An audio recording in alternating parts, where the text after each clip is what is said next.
बिस्मिल्लाहिर्रहमानिर्रहीम। अस्सलाम वालेकुम नाज़रीन, आप यूट्यूब चैनल देख रहे हैं। मैं इमरान खान हूँ। सबसे बड़ी खबर यह है कि इमरान खान साहब के ख़िलाफ़ आज भी फ़ैसला नहीं सुनाया जा सका। गुज़िश्ता महीने इमरान खान साहब के ख़िलाफ़ अलकादर यूनिवर्सिटी के केस का फ़ैसला महफूज किया गया था। अब तकरीबन 1 महीना होने वाला है और अभी तक इमरान खान साहब उनके बारे में ये फ़ैसला सुनाया नहीं जा सका।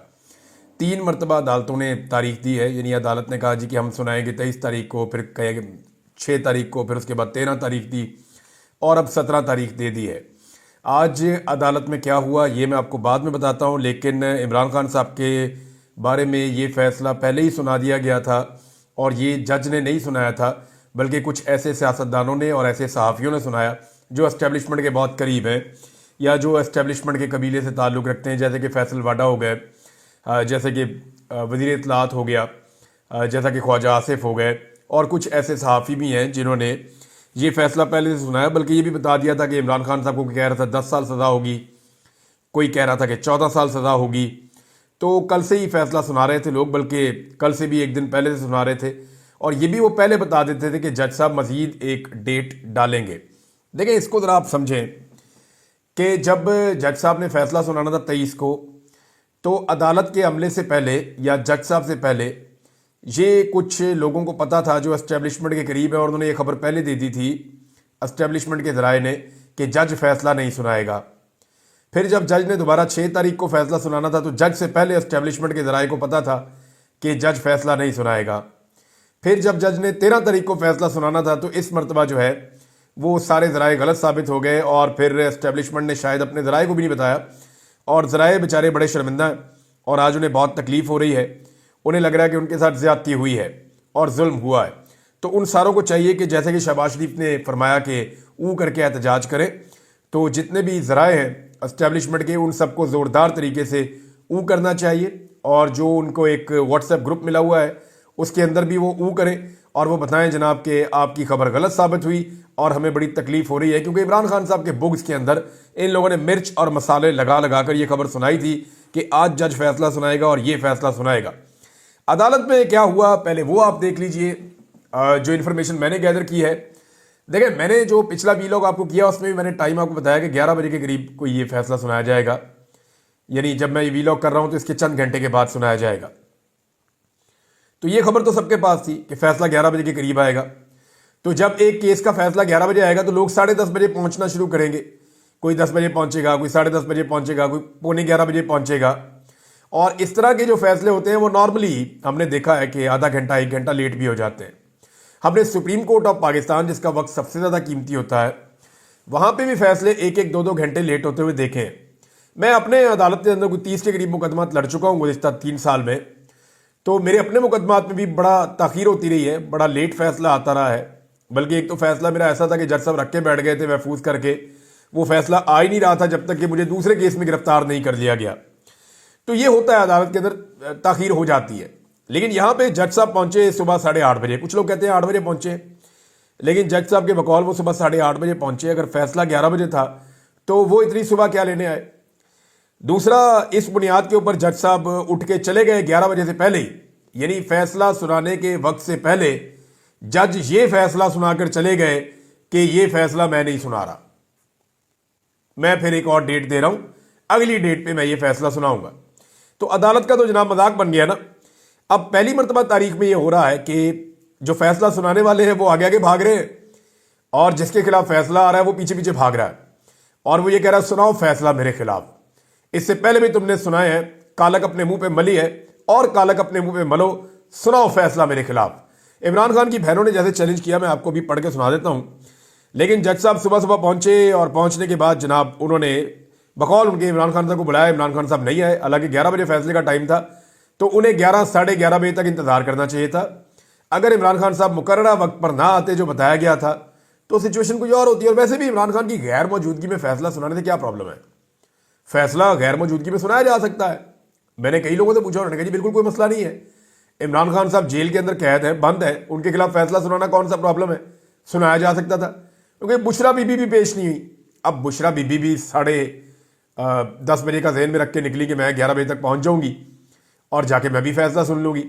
अब हसनैन हमारे एक जर्नलिस्ट हैं बड़े अच्छे, नया पाकिस्तान वाले, انہوں نے جو رپورٹ کیا انہوں نے کہا جی بشرا بی بی تو اپنا کپڑے لتے لے کر آئی تھی، برتن اور سامان لے کر آئی تھی کہ مجھے آج فیصلہ آ جائے گا اور میرے خلاف فیصلہ آنا ہے القادر یونیورسٹی کیس کا، تو میں نے تو عمران خان کے ساتھ جیل میں بند ہو جانا ہے، لہذا وہ اپنا ساز و سامان لے کر پہنچی تھی کہ مجھے جیل میں بند کر دیا جائے گا، لیکن جب وہ پہنچی تو انہیں پتا ہے کہ جج ہی نکل لیے، جج چلے گئے تو پھر وہ باہر سے ہی واپس چلی گئیں۔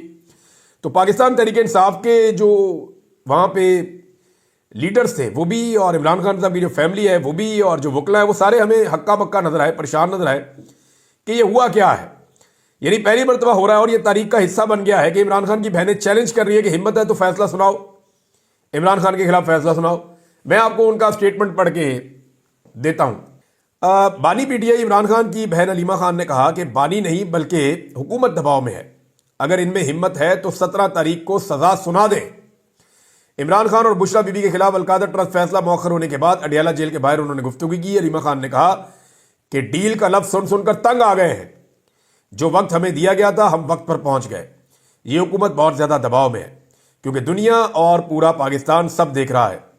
عمران خان چاہتے ہیں کہ کیس کا فیصلہ جلدی ہو تاکہ دنیا کو پتہ چلے۔ علیمہ خان نے کہا کہ عمران خان فیصلہ مؤخر ہونے پر بالکل خوش نہیں ہوں گے، عمران خان تو خود چاہتے ہیں کہ القادر کا فیصلہ جلد ہو جائے تاکہ وہ اس کو ہائی کورٹ لے کر جائیں۔ اس وقت عمران خان نہیں بلکہ حکومت دباؤ میں ہے، آج بھی فیصلہ سنانے کی زحمت نہیں کی گئی، اگر ان میں ہمت ہے تو عمران خان کو 17 تاریخ کو سزا سنا دیں۔ علیمہ خان نے مزید کہا کہ عمران خان نے 2 مطالبات کیے تھے، ایک تو انہوں نے 9 مئی اور 26 نومبر کی جوڈیشل تحقیقات کا مطالبہ کیا تھا، اور دوسرا عمران خان صاحب نے کہا جو بے گناہ قیدی ہیں ان کو چھوڑا جائے، جو انڈر ٹرائل ہیں ان کو آزاد کیا جائے، سیاسی قیدیوں کو۔ انہوں نے کہا جی اب 17 تاریخ کا بھی انتظار کر لیتے ہیں کہ کیا فیصلہ سناتے ہیں، یہ جناب ان کا موقف ہے۔ جبکہ بیرسٹر گوہر جو چیئرمین پاکستان تحریک انصاف ہیں وہ یہ کہتے ہیں جج صاحب نے اپنی مرضی سے فیصلہ مؤخر کیا، یہ کسی ڈیل کا نتیجہ نہیں ہے۔ اور سلمان اکرم راجہ نے کہا کہ ڈیل کا تاثر غلط ہے، القادر کیس کا حکومت کے ساتھ مذاکرات سے کوئی تعلق نہیں ہے۔ اور بیرسٹر گوہر نے میڈیا کو بتایا کہ ہم آج اڈیالہ جیل میں اس انتظار میں بیٹھے تھے، لیکن عدالت کے عملے نے ہمیں بتایا کہ اب فیصلہ 17 جنوری کو سنایا جائے گا۔ ہمارے ساتھ ٹرائل کورٹ کا یہ رویہ غیر مناسب ہے۔ 2 طرح کی خبریں ہیں، وہ کہہ رہے ہیں جی ہم تو بیٹھے ہوئے تھے عدالت کے اندر، اور عدالتی عملے نے کہا جی 17 تاریخ کو فیصلہ سنائیں گے۔ اب ان کے بیان سے ایسا لگتا ہے کہ شاید جج صاحب ان کے متھے ہی نہیں لگے۔ اب جج صاحب کہیں بیٹھے ہوئے تھے اور وہ انتظار کر رہے تھے عمران خان صاحب کا، بقول ان کے یا حکومتی جو ترجمان ہیں ان کے، ان حکومتی کیمپوں میں آگ لگی ہے، وہ بہت پریشان ہیں، انہیں لگتا ہے کہ ان کے ساتھ ہاتھ ہو رہا ہے۔ اب اصل معاملہ کیا ہے وہ میں آپ کو بعد میں بتاتا ہوں، لیکن اگر سیرت النبی پہ ایک یونیورسٹی یا تعلیمی ادارہ بننے پر عمران خان صاحب کے خلاف فیصلہ ہو جائے اور انہیں سزا ہو جائے تو اس کو تو انہیں ایک سعادت ہی سمجھنا چاہیے، اور مجھے لگتا ہے کہ عمران خان صاحب ایسا ہی سوچ رہے ہوں گے کہ میں نے تو ایک یونیورسٹی بنائی نبی اکرم صلی اللہ علیہ وآلہ وسلم کی سیرت کو طلبہ کو پڑھانے کے لیے، تو اگر اس کے نتیجے میں مجھے کوئی سزا ہو جاتی ہے تو یہ تو ایک سعادت ہے، اور اس کے علاوہ اور کیا ہو سکتی ہے؟ تو مجھے نہیں لگتا کہ عمران خان اس کو لے کر زیادہ پریشان ہو گئے اس سے پہلے، اور حکومت یہ جانتی ہے، اسٹیبلشمنٹ زیادہ بہتر طریقے سے جانتی ہے کہ اس فیصلے کا نقصان کیا ہوگا۔ دیکھیں پاکستان تحریک انصاف کی بھی تیاری پوری ہے، جب یہ فیصلہ عمران خان کے خلاف آئے گا تو وہ بتائیں گے کہ یونیورسٹی کیا ہے، یہاں کا نصاب کیا ہے، یہاں پہ پڑھایا کیا جاتا ہے، یہاں کے طلبہ کے انٹرویو کیا ہیں، یہ یونیورسٹی اندر سے دکھتی کیسی ہے، ہر چیز ریکارڈ پہ موجود ہے، اور آنے والے وقت پہ آپ کو نظر آئے گی جب یہ فیصلہ سنایا جائے گا۔ تو اسٹیبلشمنٹ بھی یہ جانتی ہے۔ اب آئیں اس دباؤ یا اس کہانی کی طرف جو اصلی بات ہے۔ معاملہ یہ ہے کہ اسٹیبلشمنٹ کو یہ بتا دیا گیا ہے کہ ظلم اور زیادتی اب بند کر دیں، جہاں سے ان کو حکم آتا ہے نا، اسٹیبلشمنٹ کو ان کو بتا دیا گیا ہے کہ جو ظلم زیادتی اور جبر آپ نے کرنا تھا، جو بائیڈن انتظامیہ نے آپ کا پورا ساتھ دیا، اب یہ ظلم زیادتی اور جبر آپ بند کر دیں۔ پرابلم یہ ہو رہا ہے کہ وہ بھی یہ چاہتے ہیں کہ کسی طرح کوئی معاملہ حل ہو جائے، کوئی ڈیل ہو جائے، لیکن عمران خان صاحب ان شرائط پر مان نہیں رہے جس کی وجہ سے چیزیں آگے جا رہی ہیں۔ یعنی جب یہ فیصلہ پہلی مرتبہ مؤخر کیا گیا 23 کو، تو اندازہ یہ تھا کہ 23 سے پہلے کوئی معاملہ نمٹا لیں گے، پھر 6 تاریخ دی گئی، سوچا گیا کہ 6 سے پہلے نمٹا لیں گے، پھر 13 تاریخ دی گئی، اتوار والے دن جیل کھولی گئی، لگا کہ شاید معاملہ نمٹا لیں گے، لیکن عمران خان صاحب معاملہ نمٹانے کے حق میں نہیں ہے۔ عمران خان صاحب وہ مطالبات نہیں مان رہے جو ان سے کیے جا رہے ہیں۔ مثال کے طور پہ آپ حکومت کو جو ہے وہ لیجٹمیٹ تسلیم کریں، آپ کہیں جی ٹھیک حکومت ہے، یہ اپنا کام کرتی رہے، آپ اپنی جو سیاست ہے وہ کرتے رہے، ہلکی پھلکی موسیقی آپ کی چلتی رہے،